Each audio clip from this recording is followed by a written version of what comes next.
Hello everyone, அஸ்ஸலாமு அலைக்கும். இன்றைக்கி நம்ம என்ன ரெசிபி பார்க்க போகிறோம் அப்படின்னா சிக்கனையும் கேபேஜையும் வச்சு ஒரு சாண்ட்விச் தான் பார்க்க போகிறோம். வாங்க ரெசிபிக்குள்ளே போகலாம். ஃபஸ்ட்டு சிக்கனை மேரினேட் பண்ணிடலாம். இப்போ பொரிச்சு எடுத்துகிட்டு அதுக்கப்புறமா தான் அதை பிச்சு போட போகிறோம் சாண்ட்விச்சில். அதனால் இதை நம்ம ஃபஸ்ட்டு மேரினேட் பண்ணிடலாம். ஒரு ஸ்பூன் இஞ்சி பூண்டு விழுது, அடுத்தது சிக்கன் மசாலா ஒன்றுலேருந்து ஒரு 2 ஸ்பூன் சிக்கன் மசாலா, ஒரு அரை ஸ்பூன் மிளகாய்த்தூள், தேவையான அளவு உப்பு. இப்போ நாம் இதை நல்லா கலந்து மேரினேட் பண்ணி வச்சிடலாம். இதை நம்ம சாதாரணமாக பொரிக்கிற மாதிரி பொரிச்சிட்டு அதுக்கப்புறமா பிச்சு எடுத்துக்கலாம் சிக்கனை.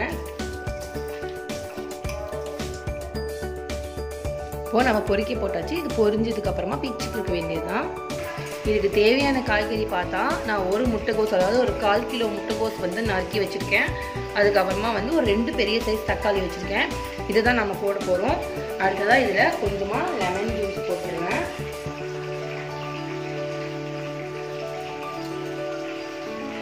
இதுக்கு தேவையான அளவு உப்பு போட்டு ரெண்டையும் நல்லா மிக்ஸ் பண்ணி வச்சுக்கலாம்.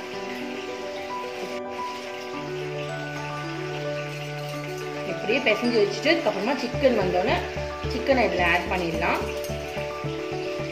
அடுத்ததாக இதுக்கு தேவையான கார்லிக் சாஸ் பண்ணிடலாம்.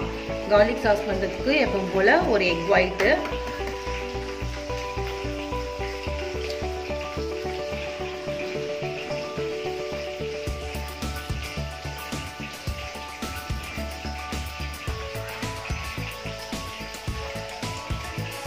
எக்கோட ஒயிட் எடுத்துக்கோங்க.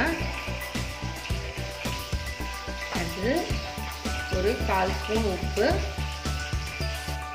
அடுத்தது இதில் ஒரு 4 பல்லு பூண்டு போட்டு இப்போ நம்ம அடிச்சுட்டு வந்துடலாம்.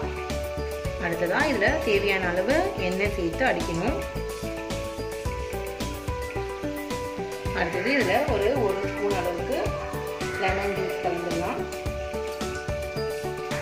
அடுத்ததாக இதில் எப்பவும் போல் கொஞ்சம் ஐஸ் வாட்டர் கலந்துக்கோங்க. அவ்வளோதான், நம்ம கார்லிக் சாஸ் ரெடி ஆயிடுச்சு. ஆனால் இதில் ஒரு டிஃப்ரெண்ட்டாக என்ன பண்ண போகிறோம் அப்படின்னா ஒரு அரை ஸ்பூன் சில்லி பவுடர் ஆட் பண்ண போகிறேன். ஒரு அரை ஸ்பூன் சில்லி பவுடர் ஆட் பண்ணி இதை திரும்பவும் நம்ம ஒரு அடி அடித்து எடுத்து வரலாம். அவ்வளோதான், நம்மளோட கார்லிக் சாஸ் ரெடி ஆயிடுச்சு.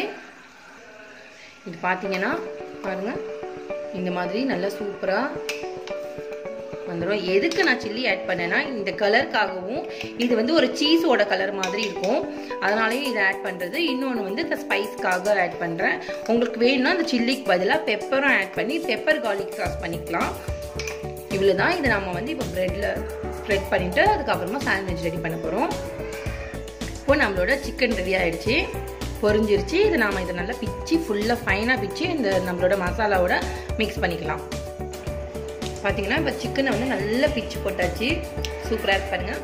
இப்போ நாம் இதில் ஆட் பண்ணிடலாம். இப்போ நல்லா இதை மிக்ஸ் பண்ணிக்கோங்க.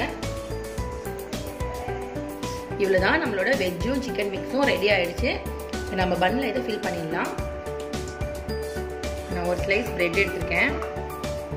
அதில் நம்ம செஞ்சு வச்சுருக்க கார்லிக் சாஸை சேர்த்துக்கலாம். நல்லா ஃபுல்லாக ஸ்ப்ரெட் பண்ணிக்கோங்க. அதுக்கு மேலே நம்ம ஃபில்லிங் வச்சாச்சு. இப்போ இதை நல்லா க்ளோஸ் பண்ணிவிட்டு அடுப்பில் கல் வச்சுருக்கேன். நல்லா ப்ரெஸ் பண்ணிட்டு சூடு பண்ணி எடுத்துக்கலாம். இதே மாதிரி தான் நான் பன்னு வச்சுருக்கேன், ரவுண்ட் பன்னு. பன்னுலேயும் இந்த மாதிரி ஸ்ப்ரெட் பண்ணிக்கோங்க. ஸ்ப்ரெட் பண்ணிவிட்டு அந்த ஃபில்லிங்கை உள்ளே வச்சிடலாம்.